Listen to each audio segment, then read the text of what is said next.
Ciao, ni hao, yasu, bonjour, guten tag.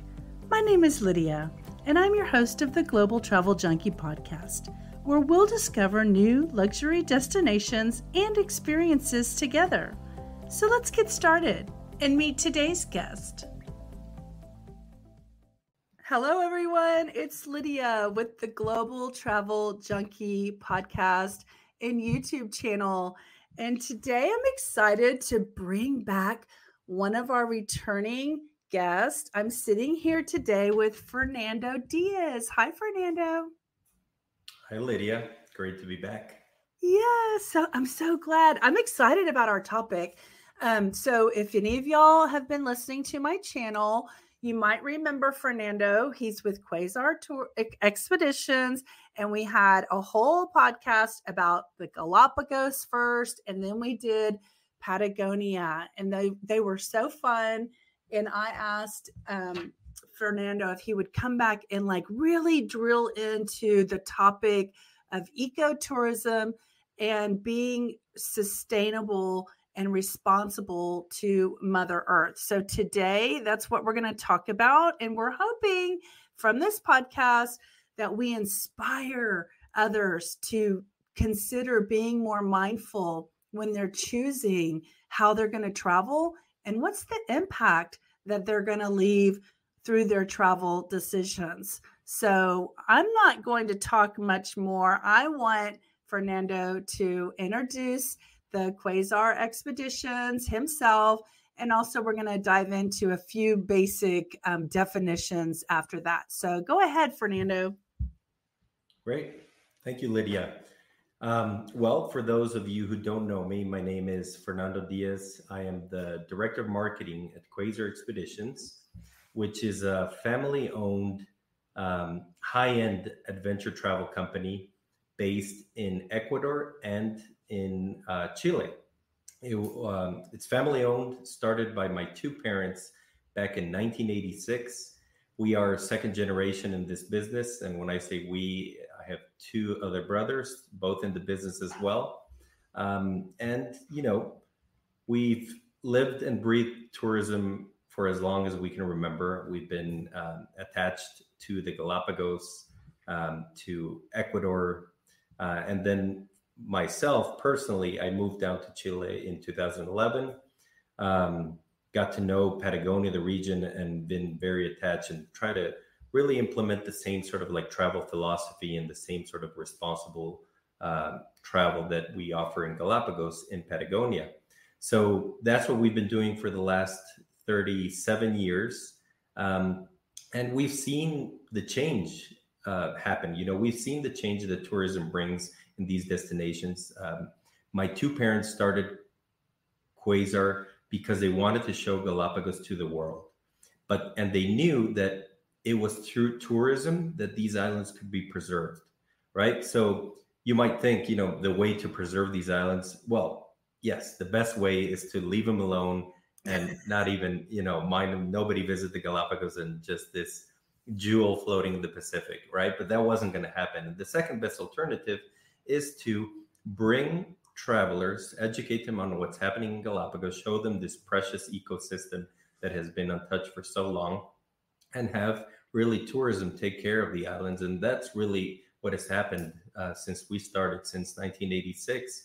Tourism has been responsible largely for the preservation and the education of the world population on how precious the Galapagos are. But also at the same time, tourism brings, you know, some baggage as well. The fact that, you know, most of the people in Galapagos, they depend on tourism. It's very attractive to work in Galapagos, much higher wages than other parts of the continent. So you have people flowing to the islands, more waste.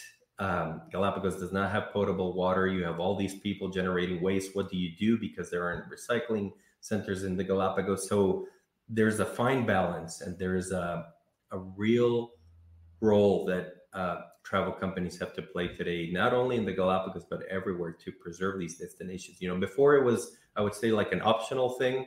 Maybe you were one of these companies that was more on the sustainability side, and there were others that were not. Today, I think it's the basics. you have to be socially and environmentally responsible.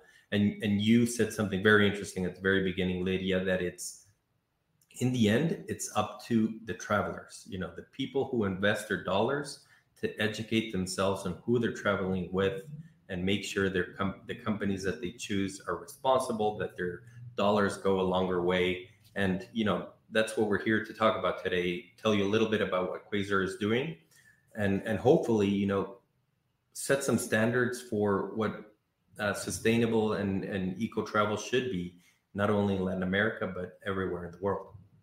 Yeah, absolutely. Just being more, that's a good point. Like it's not, I've been in the sustainability conversation for about 15 years in my local city. And so, we're always thinking about you you make decisions with where you spend your money, and that's when the people that you're, giving your money to hopefully are helping to extend the efforts that you care about for the planet. And that's where it all lies. We have the power to make those decisions. You just need to find the right entities that are doing it. So that's why we're talking about it.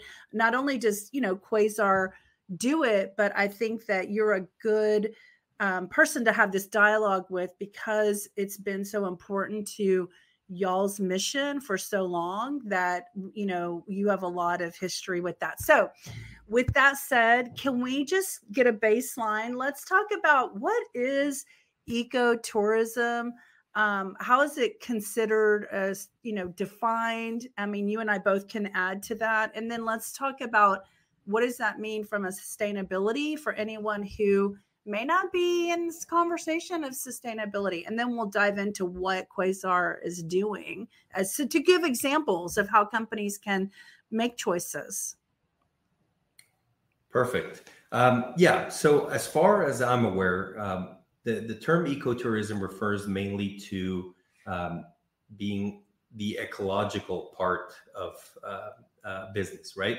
So there are, at least for Quasar, there are three pillars that we actually support. One is the environmental pillar, the other is the social pillar, and the third is the economic pillar.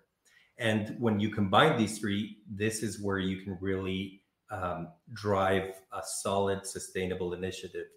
Focusing just on one and neglecting the others doesn't really work. It happened in Galapagos for a very, very long time, where basically, and this is not judging, it's basically when you go there as a tourist, right? And you're immersed with the wildlife and the islands and you see all these amazing animals, the first thing you want to do is protect the animals, right? And so a lot of money flowed into the conservation of wildlife, reintroduction of species, elimination of introduced species.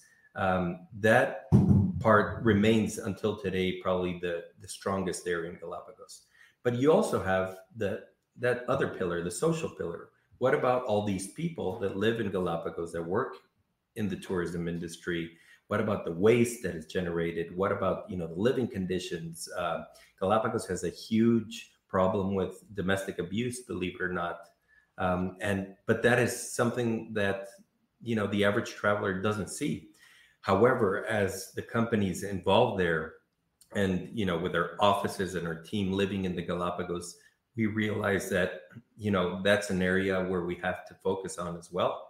And the living conditions for those people. And then finally, that third pillar, the economic pillar, is being responsible with how we as a company invest and where we buy the products from. We could easily, and probably it would be more affordable to go to these large supermarket chains and negotiate low prices with higher volume for the stuff we buy. But we choose to go as local as we can with Galapagos buying.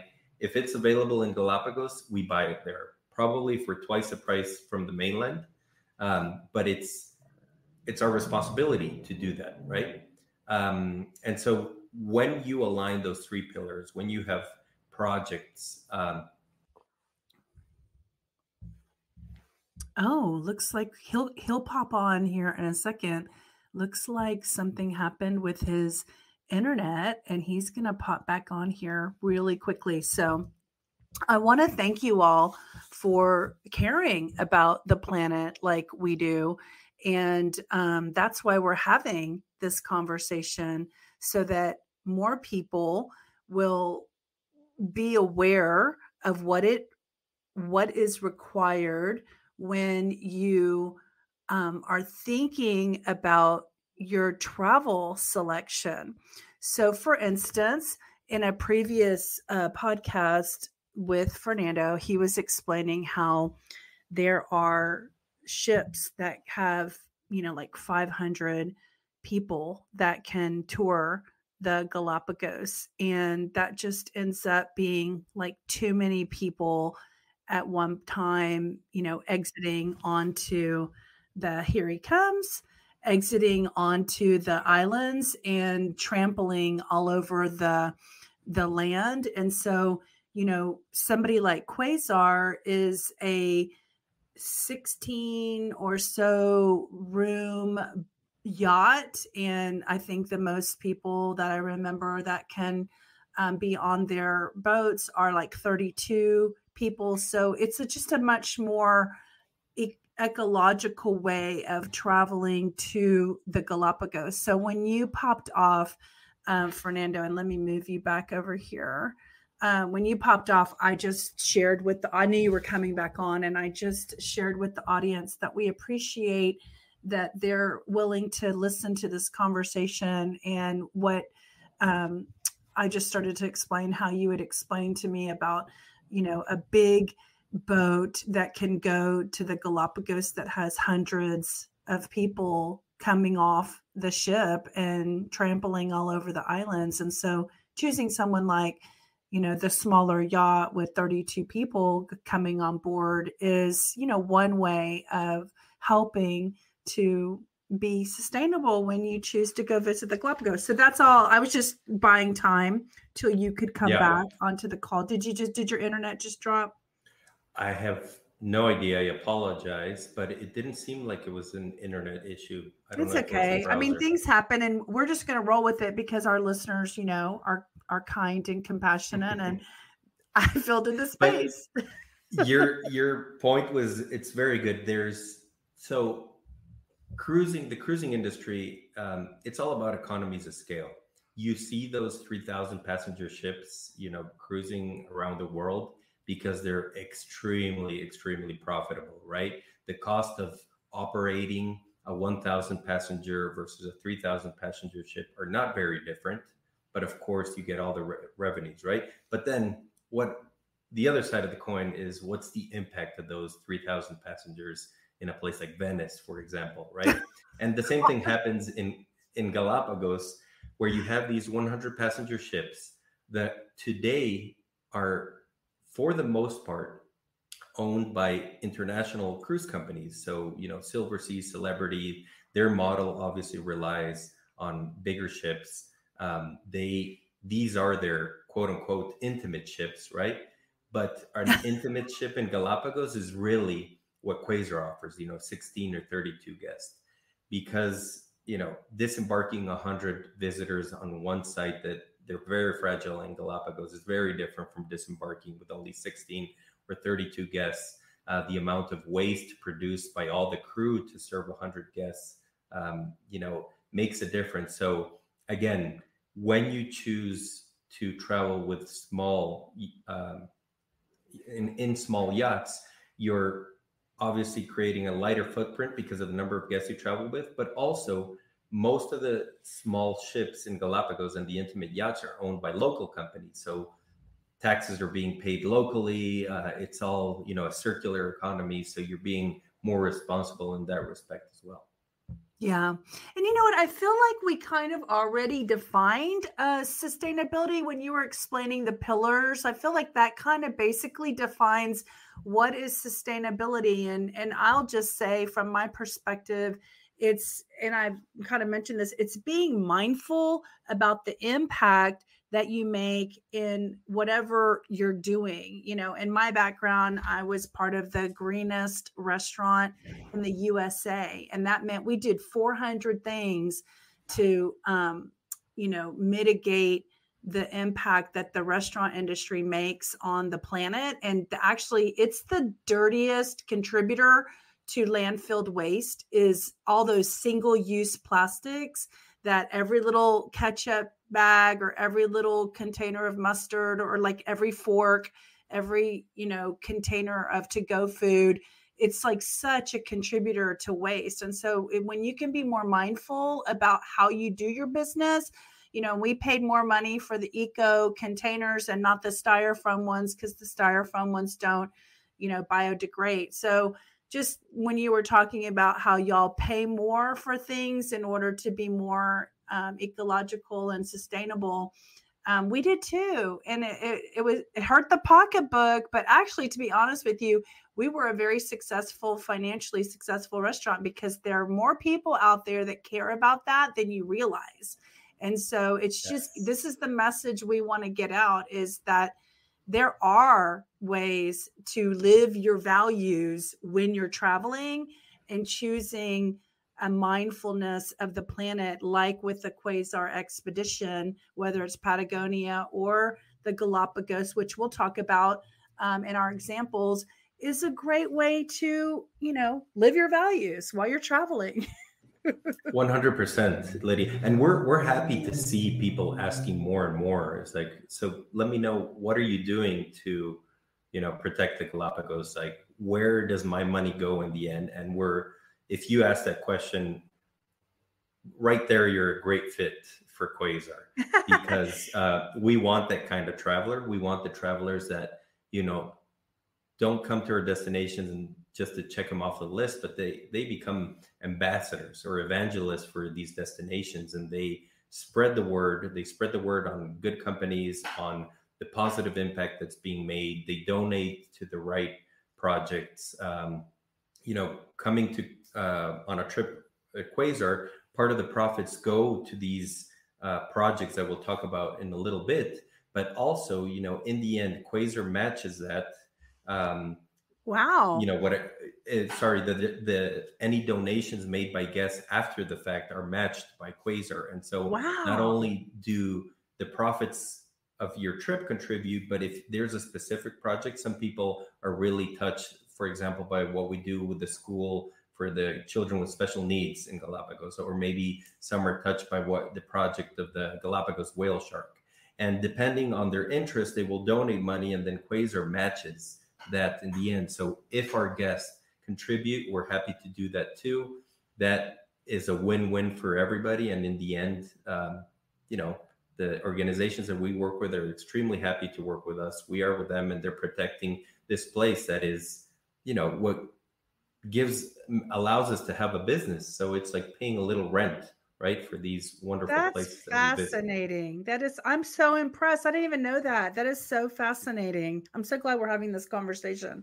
So, do you want to dive in? And I feel like the listeners will get a feeling for Quasar as you use examples from the things that you're talking about. So, why don't we dive into some of those nonprofits that you are contributing to? And then when you share about the nonprofit and what they do, you can also fit in, what Quasar is doing in your stories. Yeah, perfect. So let's start with one that was very close to what you mentioned. So what we do in terms of like the food that we purchase on our ships, all right? So we've been single-use plastic free, I believe, for about 6 years now. And that is incredible how much less waste actually comes out of our ships when we eliminated those single use. That made a huge difference. Plus, that plastic that was being generated, from the operation was not able to be recycled. There's a very small recycling facility in Galapagos, so it was basically staying there, and it was terrible. So that was the first thing. Then we partnered with the World Wildlife Fund on an initiative that they had that was called the Zero Waste Initiative. Is how can we, through all the meals that we offer, our restaurant service, produce as little waste as possible in terms of just food waste. And so they did an evaluation. It wasn't very good, to be completely honest. When they evaluated, we were producing a lot There was room for a lot of food improvement, was going to basically. waste. Yeah. And so through these chefs that they work with, we actually were able, with the leftovers, right, untouched leftovers, like not something that people put on their plate, but something that, for example, was left in the buffet or back in the kitchen, create these wonderful recipes, and different kinds of food for the crew, where they didn't feel like they were eating leftovers. It was, some of them were actually even tastier than what was being served to the guest. And it was The so flavors these were so chefs, good. I know, these chefs that work on this initiative with the World Wildlife Fund are fantastic, and they specialize in this. So the result of that was just such a reduction of waste, and the separation of waste, and the classifying waste on board, and what was happening afterwards. A lot of that waste we were able to send back to the mainland to be recycled. And so that was a wonderful project, and that was something really neat that we did on the environmental pillar. Also on the environmental pillar is what we've been doing to locally eat locally sourced and sustainably caught fish, for example. So in Galapagos, illegal fishing is a huge problem. If you are not mindful of who you buy from, right? And the same thing that we were talking about, as travelers have the responsibility to ask these companies, what they do for the environment, we have that responsibility to buy fish from people who fish sustainably, who have their fishing licenses, who never catch, food that is like lobsters, when they're not in season and things like that. Or when they're making babies. Exactly. That's super, super important for the preservation of the population Right. of For the all these. continuation. Yeah, exactly. So being respectful of that is super important. And the same thing, not everything can be produced in Galapagos. So we do need to buy a lot of food from the mainland, but making sure that if it's produced in Ecuador by a small family or a small farmer, and we can obtain it that way. And they, these guys, a client like Quasar for them might represent, 50% of what they produce. So they take such good care of us, and we in turn take such good care of them. The food is always delivered on time. They deliver it to, to the center where it's then distributed and packaged and, sent to Galapagos. And so it's a win-win for everybody. Maybe people fear that these small producers won't be as responsible as one of the large companies. Like, on the contrary, these guys, if they need to be there at 5 a.m. to deliver the stuff because, there's no space in the 9 a.m. flight or whatever. Yeah, or if you're they'll ordering show up. organic, they're actually doing it right? If you're Exactly. ordering, special no chemical, lettuces or something. Exactly. So on the same pillar, on the environmental pillar, moving down to Patagonia, for example, there was a massive fire in 2011 where about half of Chile's Torres, or a third, sorry, of Chile's Torres del Paine National Park was burned. But this gave rise and the birth of Reforest Patagonia. So it's the largest reforestation effort in Chilean history. And Quasar was a contributor of Reforest Patagonia from the very beginning. There's a forest called the Quasar Forest in Torres del Paine. Every guest that travels with us plants their own tree there. And we're doing our part to sort of try and make up for this fire that unfortunately still very much, the consequences of it are very much visible in the park. But, we're doing our part. And of course, we travel through these national parks as everybody does on vehicles. Right. We make sure that all the emissions of our vehicles are offset through the carbon fund. We calculate, through the vehicle models and the mileage that they run, every season. We pay our part for different efforts that pretty much compensate for that carbon offsetting. And then this project is in the works. Not yet a reality, but hopefully soon. Carbon offsetting is cleaning up your own mess, right? But for so many years, nobody offset, and there's such a mess today, in the air, climate change and all that, from all this carbon that's been produced that hasn't been offset. And there are projects like Tomorrow's Air that they actually do carbon sequestration. So they capture carbon from the environment and they bury it under the earth and they pump it really underground. exactly. And that makes a difference. That's really the cleanup that needs to happen. So It's the amazing. basics are compensation, carbon compensation. So make sure you clean your own mess, and then going a step further, and doing the part of the companies that are not responsible and trying to sequester all this carbon that's in the air. So these projects are extremely costly. They need a lot of funding, but they are, at least in my mind, part of the solution for this climate change problem that we're seeing. Do you know if any other, I don't want you to name their names, but like if there are any other companies that are similar in tourism that are doing what y'all are doing, or are y'all considered unique? No, thankfully, yes, there are many. And then there are some that are, they're at another level. Yeah, at another level in both ends of the spectrum, right? There are some that are not doing anything. And in that respect, I do want to make one small distinction. And I heard this once, that we were doing a site inspection of a hotel in Patagonia. And the guy that was doing it, he said, he studied ecotourism, and he said, to be a sustainable company, you have to be a stable company first, right? And what happens often is we get sort of like enamored with this notion that we need to be sustainable and we need to contribute to carbon offsetting, and we're not yet, our companies may not be yet profitable, and we're investing all this money in offsetting and these different initiatives, where in the end, if you want to be sustainable, you'll find a way. And perhaps maybe in the first year or two, you're not as sustainable as you want because you're getting your business off the ground. But the effect that will have when you're actually a stable company economically, the effect that you can have 2 years down the road, when you have enough money to invest on these projects, it's like, working at the beginning with a shovel. And then when the company is profitable, then you have a bulldozer, right? And then the effect is a lot bigger. So if there's anybody listening here, for example, that is starting their company or that they are worried about these projects, I definitely recommend to make sure your business is up and running and profitable, and then, go hard at becoming sustainable. Quasar at the beginning was exactly like that. We did very little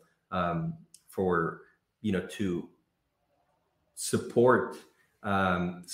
We always supported the different organizations, but we did very little ourselves to try and dig deep and contribute to the community and things like that. But as we got profitable, that's when the change started to happen. And so I really want to make that distinction. And then, as you asked, there are companies, Lydia, that are just at another level with what they're doing. Massive funds. Africa is a great example. The Singida hotels, the chain of hotels, it's a huge project. They have a huge conservation fund, and they're doing amazing work. We'd like to get there one day, and so they're kind of like a role model for us.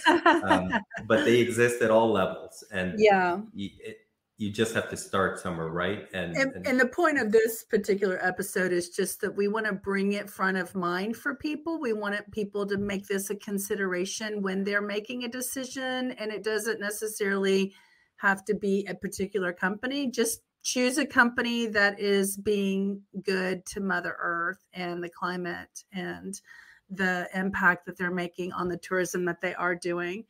Are there any other organizations that are like a big shout out that you want to give a little bit of a credit to that you're working with, the nonprofits? I know that you have a whole page, like a whole navigation button on your website, which, by the way, is quasarex.com. And you can there's a tab that's called sustainability.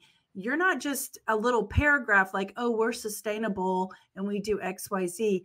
Y'all are dedicating a whole massive communication about all the ways that you're being sustainable. So is there any of those nonprofits I saw listed and all the logos at the bottom of the people your partners that you call them that you're working with that you want to give a shout out or explain what they're doing? Yeah, so we've always been a big contributor of the Charles Darwin Foundation in the Galapagos. They do amazing, amazing work every year for conservation, for the local community. We've always been a big supporter. In the beginning, and most Galapagos companies support the Charles Darwin Foundation, for example, by donating a cabin that then the Charles Darwin Foundation sells, or hotel nights, for example, and then Like those in a, profits they use. yeah. But that is like the most basic way to contribute, right? It really doesn't take much effort, and of course, it represents an important amount of money. So I would definitely start there. But we've gone way further with different projects, with supporting projects like the elimination of there's a mosquito that has almost made extinct the mangrove finch in Galapagos. And it's an invisible pest that, of course, the scientists know this, but nobody really is aware. But this mosquito lays it's a fly, lays their eggs on the chicks, and the larvae end up going through the ear and they kill the chicks. And it's been such a huge threat that the population has decreased so much that they are on the verge of extinction. So being able to support projects like that need a massive amount of funding, being able to create awareness about those projects is super. But what do they do? Do they raise those babies in an environment that's a closed environment so the mosquitoes can't get to them? No, unfortunately, that wouldn't be enough for the level of So what are they doing destruction. to keep them from becoming extinct? It's, believe it or not, introducing other species that actually kill the these. mosquito. Okay, yeah. But at the end, they're introduced species as well, so you don't know how they are going to react, maybe with another species. So it's a very fragile circle of life game to play, right? Yeah. Yes, it is. I want to go back. I'm going to ask a nosy question, and you can say, no, I don't want to answer that, but I want to ask it. I'll create a little bit of mystery for my guest.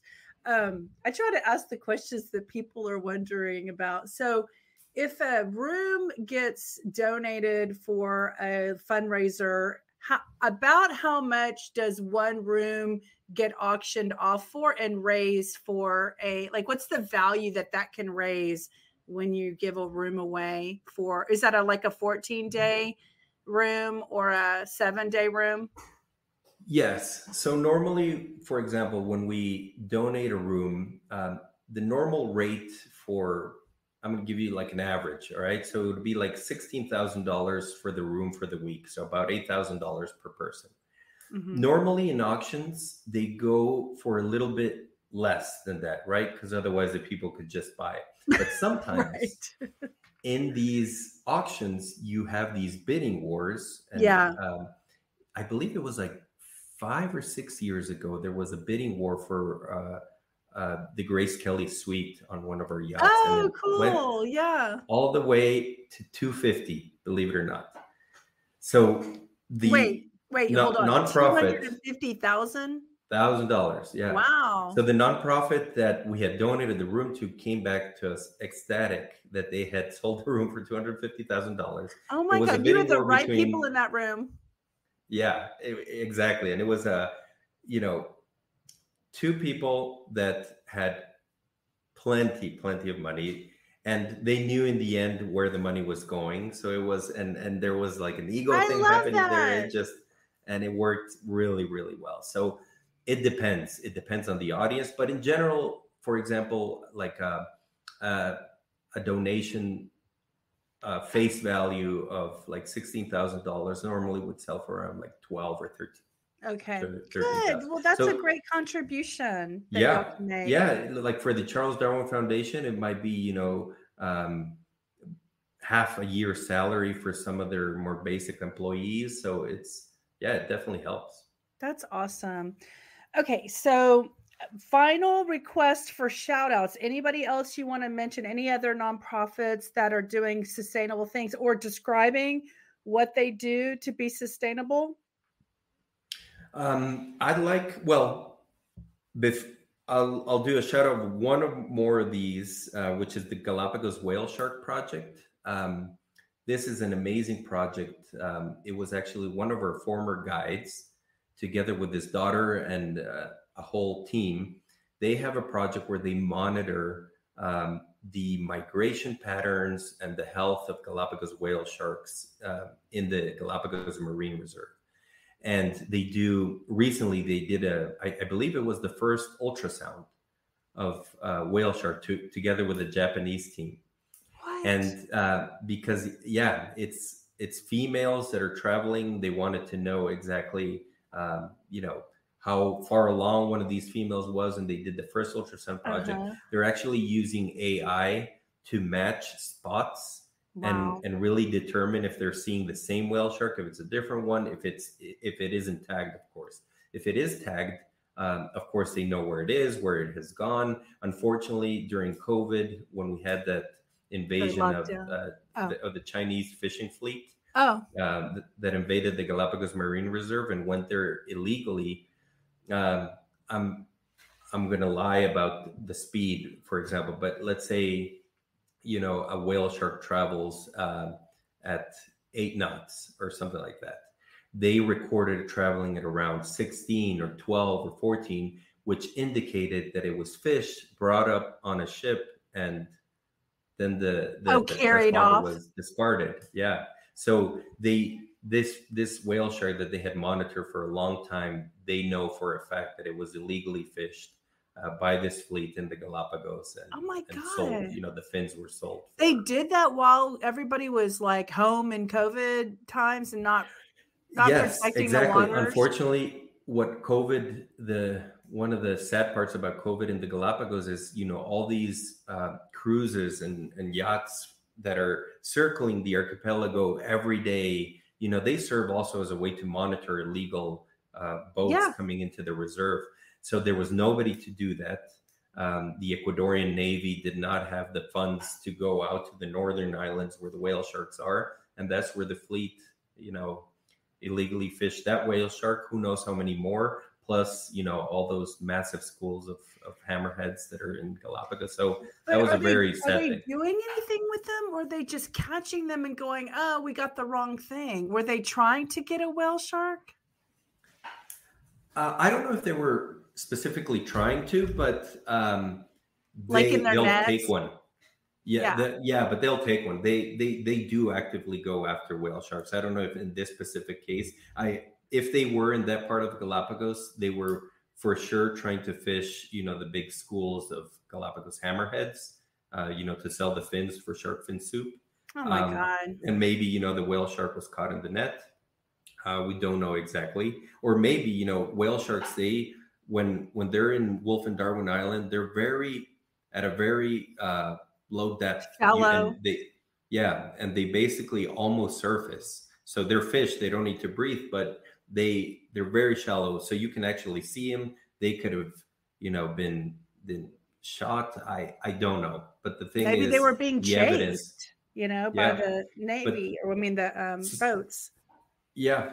So I want to, call out to the Galapagos Whale Shark Project. They do amazing, amazing work. We're actually supporting the creation of a documentary about someone, from the Galapagos Whale Shark Project and what they're doing, because through this documentary, we want to get the story of exactly what I mentioned to you right now out to the world and telling people how important it is, to protect our world oceans, to expand marine reserves.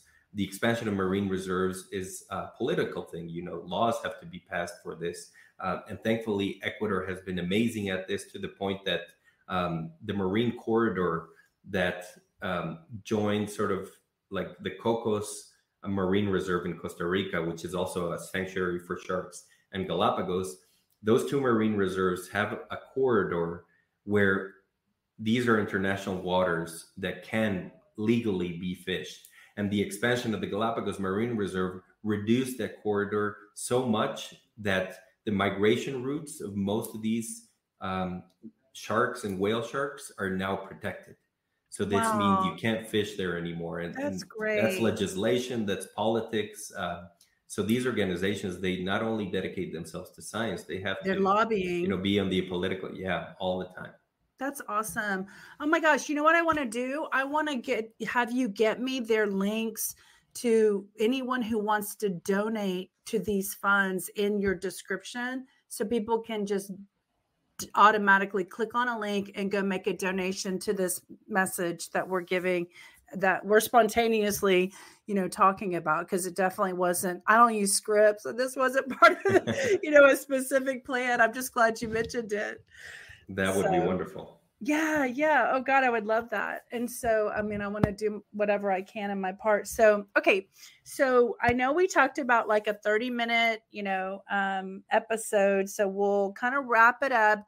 Okay. So I wanted to ask you, first of all, about any of that we already talked about. Is there anything I didn't ask you that you didn't mention that you want to squeeze in real quick? Cause I'm going to ask you at the end. If there's not anything you want to squeeze in, here's your question. What are the 3 questions we want to give our listeners to ask when they are choosing a tourism option? What are the kind of 3 sustainable, eco-friendly kind of questions they should ask when they're like, do you do this? Do you do that? How do you handle this? Where do you give money? Whatever. So give us like 3 questions. But before you do that, I'm going to give you a window to add anything I didn't ask you. Perfect. Yes. Just the last mention I want to make has to do with the people. In the end, I believe it was Baba Dioum who said this, that we only protect. Sorry, we can love only the things that we know, and we'll only protect the things that we love, right? And so, how can we expect the people of Galapagos to protect their home if they are not educated and aware of all these problems, and if they don't feel the support of these organizations that are in there as well? And so as Quasar, supporting the young kids of Galapagos, whether it's through the Boy Scouts project that we have, where they help clean up local beaches and things like that. These kids are the future of tomorrow. They might be in the seat of, maybe the head of the Galapagos National Park and in charge of the laws and the legislation related to the Galapagos National Park. So supporting these kids is super important. As I mentioned to you, at the beginning, there's a big problem of domestic violence in Galapagos. So making sure that, these kids grow up in stable families, that the issue of domestic abuse is addressed both for, women and children, is super important. And also, there's a small segment of the population of the children with disabilities in Galapagos that have largely been forgotten. And Quasar is a huge supporter of the school for the children with disabilities. The Beagle yacht that we talked about in the Galapagos episode, taking these kids, like Christmas at sea, when we took them out to navigate, with their families. Many of them have never been off of the islands where they were born, and really taking them to see their archipelago. Wow. So making sure we take care of the people, they will take care of Galapagos tomorrow. So we have to take care of them. That's beautiful. I love that. And Christmas is coming up. Are y'all doing that again? Yeah. Okay. Is that like a yearly thing? Yeah, and we'll post it on social media, so be sure to stay tuned for that. Do y'all have any holiday specific packages or tours or anything that y'all do, differently during the holidays? Or is it just do y'all stop doing tours just so people can be at home? I mean, no, actually the most popular cruises, the ones that sell out the farthest in advance, are Christmas and New Year's. Yeah, when people have time. Yeah, they have time. They pay a premium to go in those dates, but at the same time, the crew members who have to spend Christmas, working, they also make a lot more in those weeks. Oh, so good. Yeah, good. You're giving fair pay for their time.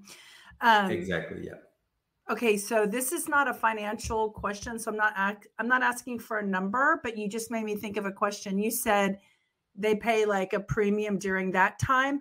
If someone's looking for a Quasar expedition, but they want to pick the most economical months to go or time period, when is that y'all have like better deals? That's a great question. So the Galapagos, because they're on the equator, as it relates to weather, there's really no better or worse time to go. It's The islands constant. have, yes, very good weather year round. However, there is a season that we call the secret season. And Wait, I'm writing that one down. Let me get my at pen. Quasar, we call it the secret season, and other companies choose to call it the low season. And Oh, I'll tell you why we call it the secret season. So I like that one. 60% of international travelers that enter Galapagos every year are from North America, USA and Canada, 60%, right? And the general travel trends for North Americans is, there's like peak time to travel, which is summer, and then, Christmas and New Year's, and then you have maybe Easter, and well, there's a lot of travel in Thanksgiving, but it's mainly domestic, right? So this quote unquote low season that we call the secret season falls right after the peak summer months. So from September up until early December, until the Christmas and New Year's holidays.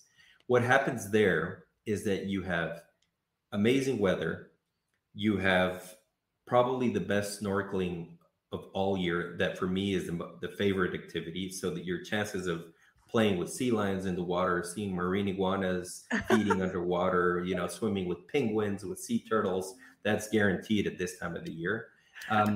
With the added benefit that there are less crowds, because 60% of the market, it's low season for North Americans to travel. So it is low season in the sense that it just associated with the travel trends for North America, but nothing to do with migration patterns of animals, nothing to do with weather or disfavorable conditions. So if you can travel in these months, because there is less demand, you're likely to get discounts. For example, Quasar for next year is offering free Galapagos Air for those months.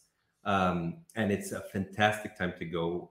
I don't think we've ever had anybody come back from traveling that time and say, I wish I would have gone a different time of year. That does not exist. So that is insider secret that is very useful for people who what is free Galapagos Air? Explain that. So you cannot take an international flight to the Galapagos. So you have to fly first to mainland Ecuador, to either the cities of Quito or Guayaquil, and the domestic air from Quito or Guayaquil out to the Galapagos, that round trip airfare, which is around $500 per person. That is included in September and October to and get November. On the boat, so you can, right? You're flying to get onto the boat. Exactly. You can save around $1,000 at that time of year. Awesome. Which is fantastic. Yeah. I love that. That's so cool. There's a little tip, you guys, for all of those who are going to plan your, retirement travel on Quasar expeditions. So, all right, quickly, can you think of 3 questions that people should ask, or maybe what are people asking y'all when you're, because you mentioned that before, like we want to inspire people to ask about what a company's doing if they're going to make their selection of who to travel with. What are some things people can ask to ensure that they're making a mindful decision of ecotourism? Yep. And I think the first question, and you made me think of this because it's like the perfect question to ask somebody is, you're talking to a company that you're interested in, and ask them, what does it mean to be sustainable, right? Now, a company that understands the sustainability principle, when you are not greenwashing, right? When you say, oh, yes, we're sustainable, and there's really nothing to back it up, is like, what does it mean, that Quasar is sustainable?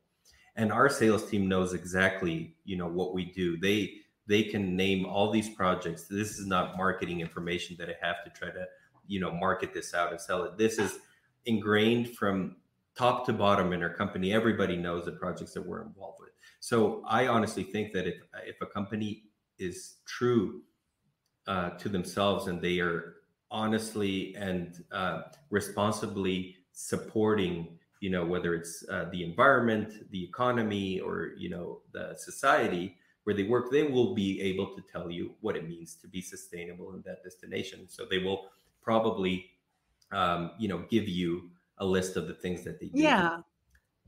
So that to me would be like a great question. What does it mean for you, to be And sustainable? that probably encompasses all the three that I was going to say come up with. Because truthfully, if you just ask them, what are you doing to be sustainable? And they waver on that and go, can I hold for a few seconds and put you Yeah. on hold to find out?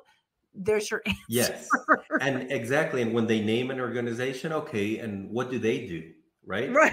And so to you, we all have an affinity most of the time for a specific direction, right? So whether it's the environmental pillar, the social pillar, or the economic pillar, I don't judge anybody that comes to Quasar and is only worried about the social pillar. It's like, what do you do for the society in Galapagos? Perfect, I'll list. And maybe they don't care what we do for the environment. And so we all have our affinity. If there's a specific area that you feel strongly about, in Africa, almost always it's obviously the wildlife and the poaching, but at the same time, who are the people who are like Singida? They have an entire sort of like school and training program for the locals, who are the rangers and the protectors, and who are in the front lines, and who really are in danger every day. And so when you can bring this to light, the companies that'll do it will happily display this all over the website. And sometimes you will run into companies, and this is maybe just like a poor marketing, that they're doing a lot but not communicating it Yeah, they're not. efficiently. Yeah. But you'll learn from the sales team, right? If you ask them, you learn. Which is one of the things that I want to do on my other podcast, which I'm inviting you to be a guest on, is I want to highlight nonprofits who are doing things to make the world a better place. So my goal is to interview all these kinds of companies to get their message out, because I want people to donate to their organizations. And I want to provide a link below their video of ways to generate donations for their nonprofits. So thank you for that. So I feel like, do you feel like we had a good overview, a good old 360 of the sustainability conversation? I think so. Yes. I think we've covered pretty much, what the things that Quasar does, why we do what we do. The why is super important. And that's where you really get the difference between greenwashing and the people who do it for the real reasons, where there's purpose behind this. When there's greenwashing, you do it to be able to sell an extra space. And that's when you'll notice, when you ask the sales team and they can't really answer that question that you and I just talked about. So I think I've addressed, these important points for people to keep in their mind, when they're choosing, and that, that in the end, it's just like voting, you make the difference. So your vote, you cast it to the company that's the most sustainable. And in the end, right, the best company should win in the end, because you're getting all the votes from these people who care. At least they'll survive, right? So Yeah. help the good companies survive. That's kind Yeah. of the goal for any company, right? Especially if you're doing good things for the planet. So thank you so much, Fernando, for hanging out with me today and being a three-time guest. You're like, I don't have anyone who's ever been on my podcast 3 times on this channel. So we love having you here. And thank you for spending your time with us and sharing about all the amazing things that Quasar Expeditions is doing. And again, do you want to tell people who want to connect with you at Quasar, tell them again the website, and then like if you have Instagram and your socials, share that. Yeah, I'd be happy to. So if you want to check out more about Quasar, as Lydia said, that sustainability page tells you everything. It's quasarex.com. That's her main website. And then /sustainability if you want to go to that page. You can find us on Instagram at QuasarEX. On Facebook, we're at Quasar Expeditions. We're on Twitter or X, again, as QuasarEX. But we're basically everywhere. If you type the social channel and Quasar Expeditions, you'll find us. If anybody listening is big on Facebook, join our Facebook group. There's a Facebook group that you have to be accepted to join, but anybody who's interested in Quasar and Galapagos and Patagonia can join that group. You just, past and future travelers and any guests are welcome. It's the Quasar. I need to join that group. I'm I'm almost part of the family. Thanks again, Lydia, for having me back. I'm happy to be your first time, 3 times here. Have you ever seen that SNL skit where they wear the 5-time jacket? I feel like I need to get you a jacket or something with, some stars on your shoulder. So I just want to tell everyone who's just like driving and listening to us that Quasar is spelled QUASAR and then EX.com. Okay. Exactly. So thank you again. And I will see you soon. Please stay in touch, Fernando, and we'll see you online. Will do. Thanks, Lydia. Bye. Bye. We hope you enjoyed the show today. And if you'd like to be a guest on the Global Travel Junkie podcast and YouTube channel, reach out to us at our Contact Us form at globaltraveljunkie.com. We hope to see you out traveling. Adios. Ciao. Au revoir.